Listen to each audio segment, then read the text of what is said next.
의대 갈까, 공대 갈까, 요즘 이런 고민하시는 분들 많으시죠? 얼마 전에 기사에서 SK 하이닉스 보너스가 무려 1억이었다고 하고, 정부에서 AI 공대생들에게 장려금을, 또 국가 과학자 발굴 등 요즘 이공계 쪽으로 핫한 이슈가 정말 많은데, 이쪽 분야로 지원하면 유리할까? 그래도 의대가 좋지 않을까? 이런 갈등하시는 분들을 위해서 딱 정리해서 알려드릴게요. 안녕하세요. 드림맘입니다. 오늘은 의대 갈까, 공대 갈까 하는 주제로 얘기해 보려고 하는데요. 보통 상위권 수험생들은 의대 지원이 당연히 몰렸죠. 근데 이번에는 이공계 선호 현상이 뚜렷이 나타나고 있어요. 이제 4대 과기원 수시 지원자 수가 16%가량 늘어서 경쟁률이 무려 14대 1로 높아졌다는 그런 기사를 본 적이 있는데요. 그리고 주요 기업들과 연관되어서 삼성전자, SK하이닉스, 현대자동차 같은 계약학과 수시 지원자도 전년 대비 8,800여 명이 늘었다고 해요. 반면에 의학 계열은 21% 정도 감소했는데요. 특히 젠슨황의 깐부치킨 회동 이후에 분위기가 확연히 달라진 건 사실인 것 같아요. 그런데 AI 현장에서 직접 일을 하고 있는 선배맘이 좀 더 진솔하게 경험을 풀어드리면서 인공지능 분야에 대비해서 연가고 대비법에 대해서도 알려드릴 테니 끝까지 시청해 주세요. 아들이 이제 해외에서 석사를 졸업한 후에 병특으로 AI 연구원으로 3년 복무를 했어요. 그리고 제대 후에는 국내와 해외 대학 중에서 어디로 박사를 갈지 고민을 정말 많이 했는데 얼마 전에 국내에서 박사를 하기로 결정했어요. 이제 대부분 친구들이 미국에서 석박사를 하고 있는데 말이죠. 왜냐하면 학사, 석사를 해외에서 했기 때문이기도 하지만 이제 최근 들어서 국내에서 확실히 AI 쪽으로 연구 자금이나 장학금 등 다양한 형태로 투자가 들어오고 있다는 느낌이 들더라고요.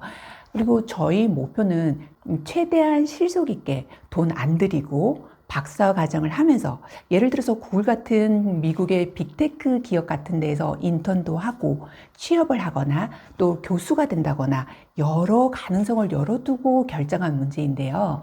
여기서 이제 석박사를 할 때 하나의 팁을 드리자면 박사 과정은 특히 담당 교수가 가장 중요하고요. 그분이 해외 유수 기업에 인턴으로 꽂아주거나 또는 제자들에게 교수 티오나 다양한 지역군에 기회를 줄 수 있는 그런 분을 찾는 게 진짜 중요해요. 이제 요즘의 인공지능 분야가 점점 취업이나 연구 분야에 갈 길을 확대하고 연봉도 그에 상응하게 오르고 있는 게 현장에서 막 느껴지고 있더라고요. 그럼 이제 AI 이공계 쪽으로 방향을 잡아볼까? 그런데 한 번 더 고민이 된다면 우리나라 국민성이 왜 한 번 한다 하면 하는 민족이잖아요. 그리고 K-엔터나 K-컬처처럼 뭘 하면 대세가 되잖아요. AI 분야가 미국, 중국에 비해서 많이 늦긴 했어요. 그런데 지금 국가에서 엄청난 투자가 이루어지고 또 세계 3대 강국을 만들겠다 뭐 이러면서 인재 양성을 엄청 하기 시작을 했으니 이 부분을 노려볼 만하다는 생각이 들어요. 더불어서 우리도 미국, 중국처럼 연봉이 수억에서 수십억 처우를 해주고 IT 기업들이 대박을 터뜨린다면 의대의 열풍 이런 게 지나가고 AI 광풍으로 들어오지 않을까 하는 생각도 드는데요. 아니, 여전히 의대는 인기가 있을 거라고 생각을 하는데 그런데 거기에 못지않게 AI도 굉장히 핫한 그런 직업군이 될 거라는 생각이 들어요. 그렇다면 이럴 때 연가고에 대해서 생각을 안 해볼 수가 없잖아요. 특히 연가고 인공지능 입학 전형이 확대되고 또 학사, 석사, 박사 과정을 통상 8년인데 패스트 트랙 도입을 해서 5.5년으로 단축을 한다고 해요. 글쎄, 이거는 가능할지 잘 모르겠지만 일단 사회에 진출하는 다양한 방안을 모색 중이라고 하는데요. 그래서 이 분야를 고려해 본다면 이제 초등생부터 영재원도 먼저 한번 지원을 해 보시고 이어서 연가고도 준비해 보는 걸 추천드려요. 그러니까 이 AI 분야에서는 아무래도 이쪽 라인으로 해서 대학을 간 친구들이 탁월한 성과를 내더라고요.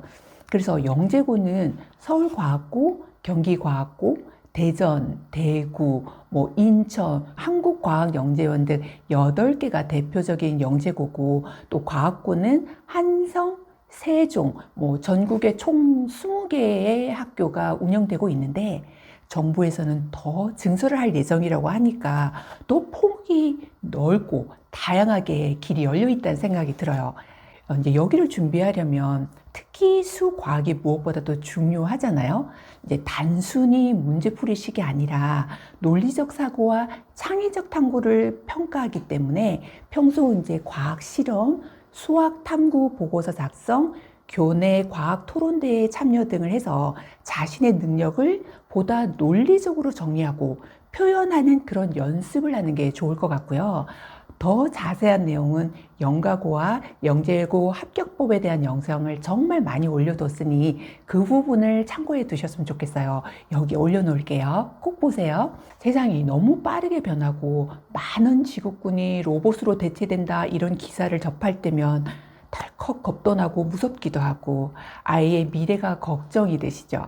이제 때로는 더 이상 학벌이 필요 없는 시대가 올 거라는 이런 허망한 얘기를 듣는 것보다는요, 현실적으로 아이들이 어떻게 준비해서 사회로 잘 내보내질지 대비해야 한다고 생각을 해요. 학부모 입장에서는.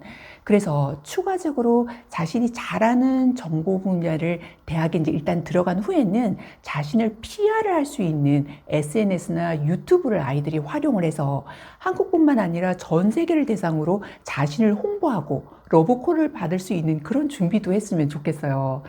그리고 자신의 PR이 어느 때보다 중요한 시기가 오기 때문인데요. 그리고 석박사를 한다면 논문 인용이 빅테크 기업이나 교수의 취업을 하는데 정말 중요하기 때문에 훌륭한 논문을 쓰는 것도 자신을 PR하는 데 중요한 도구가 될 수 있을 거예요. 그러니까 저희도 그렇게 준비하고 있는데요. 여러분 자녀에게도 도움이 될 핫한 인공지능 소식들을 틈틈이 알려드릴게요. 이 영상이 도움이 되셨다면 좋아요와 구독도 부탁드리고요. 더 좋은 영상으로 찾아올게요. 감사합니다.